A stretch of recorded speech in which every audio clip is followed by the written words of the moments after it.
غم اور تکلیف میں اللہ کا شکر کیسے ادا کیا جا سکتا ہے؟ غم اور تکلیف میں لوگ ساتھ چھوڑ جاتے ہیں جبکہ اللہ ساتھ رہتا ہے۔ لوگ آپ کی خوشیوں میں شامل نہیں ہوتے، غم میں کون شامل ہوگا؟ حالانکہ حالات ایسے ہوتے ہیں کہ خوشی میں شامل ہونا آسان ہے۔ آپ زندہ رہیں، سب لوگ زندہ رہیں، اللہ کا شکر ادا کریں۔ اللہ تعالیٰ کے شکر میں خاص بات ہے، جب آپ شکر ادا کرتے ہیں کہ الحمدللہ، تو یہ بڑے راز کی بات ہے۔ لہٰذا جہاں آپ کی پسند کی زندگی نہ ہو وہاں خاموشی سے گزر جانا یہ بھی اللہ کا شکر ہے۔ اسی طرح اپنی پسند کو خاموشی کے ساتھ چھوڑنا بڑا شکر ہے، بلکہ نمبر 1 شکر ہے۔ ناپسند کو خوشی سے قبول کرنا بھی اللہ کی بڑی مہربانی ہوتی ہے۔ تو جو چیز آپ کو پسند نہ ہو اور آپ کے ساتھ ہو، آپ کے گلے کا ہار ہو، تو پھر آپ اسے قبول کرو۔ پسند کو چھوڑنا بڑا مشکل ہوتا ہے اور ناپسند کو قبول کرنا بڑا مشکل ہوتا ہے، اور یہ کر جانا اللہ کے شکر کا مقام ہے۔ جب آپ اپنی زندگی کی تعریف کرتے ہیں، شکر کرتے ہیں، تو دراصل یہ اللہ کی تعریف ہے۔ تو اللہ کا شکر یہ ہے کہ اپنی حاصل چیز کو پسند کرو، اور یہ اللہ کی تعریف ہے۔ یہ زندگی 4 دن کی ہے اور اس میں آپ محبت سے گزر رہے ہیں، تو یہ اللہ کی تعریف ہے۔ عبادت بھی اللہ کی تعریف ہے، اور زندگی کو قبول کرنا بھی عبادت ہے۔ اللہ تعالیٰ کی سب سے بڑی عبادت یہ ہے کہ آپ اس کی طرف سے آنے والی ہر چیز کو قبول کریں۔ تو راز یہ ہے، اگر آپ یہ دیکھنا چاہتے ہیں کہ اللہ کس پر راضی ہے، تو آپ خاموشی سے یہ فارمولہ استعمال کر لیا کریں۔ اگر آپ اللہ کی ہر بات پہ دل سے راضی ہیں تو اللہ آپ کے ہر عمل پہ راضی ہے۔ جس پر اللہ نے راضی ہونا ہوتا ہے اسے اپنے پر راضی کر لیتا ہے۔ اگر آپ کی خواہش اور ہے، آپ کو ملا کچھ اور ہے، یعنی آپ نے جو چاہا تھا یوں تو نہیں چاہا تھا، اور پھر بھی آپ اس کا شکر ادا کرتے ہیں، تو یہ بڑی بات ہے۔ جن لوگوں نے جیل میں شکر ادا کیا ان کا شکر قبول ہو جاتا ہے۔ یہ واقعہ امام علیہ السلام کی طرف سے چلا آ رہا ہے، اور یہ بڑے تقرب کی بات ہے۔ غم میں سجدہ بڑے تقرب کی بات ہے۔ خوشی پوری نہ ہونے کے باوجود سجدہ کرنا بڑے مقام کی بات ہے اور بڑے قرب کی بات ہے۔ اس لیے جب خوشیاں نہ پوری ہوں تو آپ سجدہ کریں، اس طرح اللہ راضی ہوتا ہے۔ جب خواہش پوری نہ ہو تو سجدہ کریں، اللہ راضی ہوتا ہے۔ جب زندگی ابتلا سے گزر رہی ہو، لوگ ہمدردی کر رہے ہوں، تو آپ کو چاہیے کہ آپ سجدہ کر رہے ہوں اور کہیں کہ یا اللہ تیری مہربانی ہے، تو جس حال سے گزار، تیری مرضی، یا اللہ میں تیری ہر مرضی پر راضی ہوں۔ اس لیے فرمایا گیا ہے کہ ہم راضی ہیں اس قسمت سے جیسی جبار نے تیار کی ہے، تو وہ جو بھی عطا کرے آپ راضی رہیں۔ اس رضا پر اللہ خوش ہوتا ہے کہ آپ اس کے ہر فیصلے پر خوش ہو جائیں۔ آپ درمیان میں اپنا فیصلہ نافذ نہ کریں بلکہ اللہ کے فیصلے پر راضی رہیں۔ کیا ہم صفات کے حوالے سے ذات کو پہچان سکتے ہیں؟ صفات کے حوالے سے آپ اللہ کو نہیں پہچان سکتے، اگرچہ صفت کو آپ پہچان سکتے ہیں۔ صفات کی تفسیر بھی بڑی لمبی ہے۔ صفات کے اندر جو تضادات ہیں اس میں آپ دیکھیں گے کہ لامحدود کی ہر صفت لامحدود ہے۔ آپ صفات سے ذات تک بڑی مشکل سے پہنچیں گے۔ اللہ تک پہنچنے کے لیے واحد ذات، واحد راستہ جو ہے وہ تقرب محبوب الہی صلی اللہ علیہ وآلہ وسلم ہے، اور راستہ کوئی نہیں ہے، بلکہ صرف تقرب محبوب الہی صلی اللہ علیہ وآلہ وسلم ہے۔ اللہ کی نون صفات، معلوم صفات آپ کے پاس کل 99 ہیں، اور آپ یہ دیکھیں کہ وہ ہر روز نئی شان کے ساتھ طلوع ہو رہا ہے۔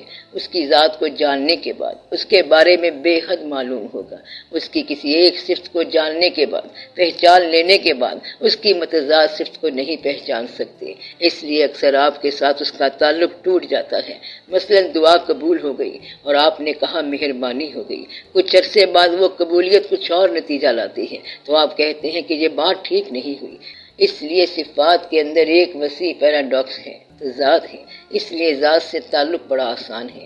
اللہ نے اسے تقرب کا بتایا ہے کہ میں تمہاری شاہ رگ کے قریب ہوں، تو آپ اسے کسی ایک طریقے سے پہچان لیں، ورنہ آپ چلتے ہی جائیں گے۔ صفات کے ذریعے چلنا مشکل ہوگا، محال ہوگا، اس لیے دقت ہو جاتی ہے۔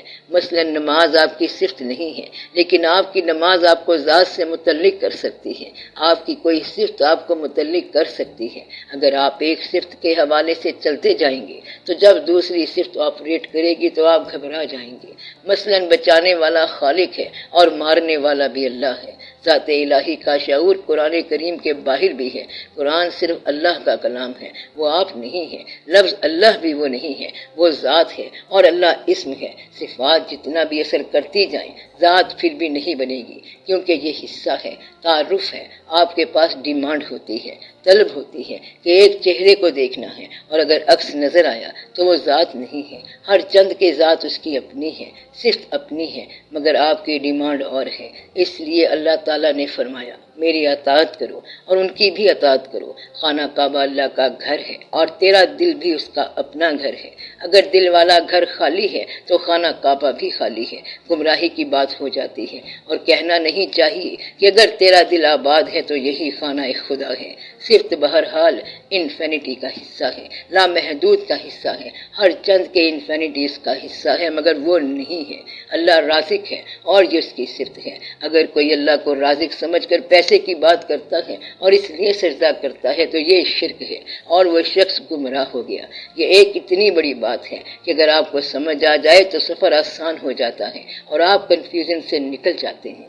اللہ کی یہ صفات بھی ہیں کہ وہ رؤوف ہے اور رحیم ہے، اور اللہ نے قرآن میں اپنے محبوب کو بھی رؤوف اور رحیم کہا ہے۔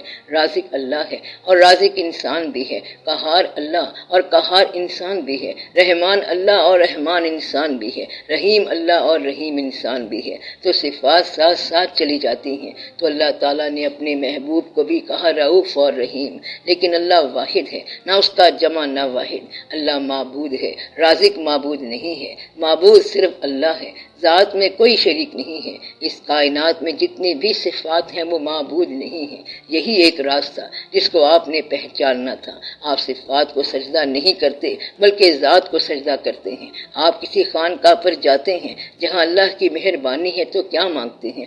اولاد اور پیسہ۔ سجدہ صرف اللہ کا کرنا ہے، وہ نور علی نور ہے، یہ ہے اس کا راز۔ ضرورت کے سارے سجدے غیر ہیں۔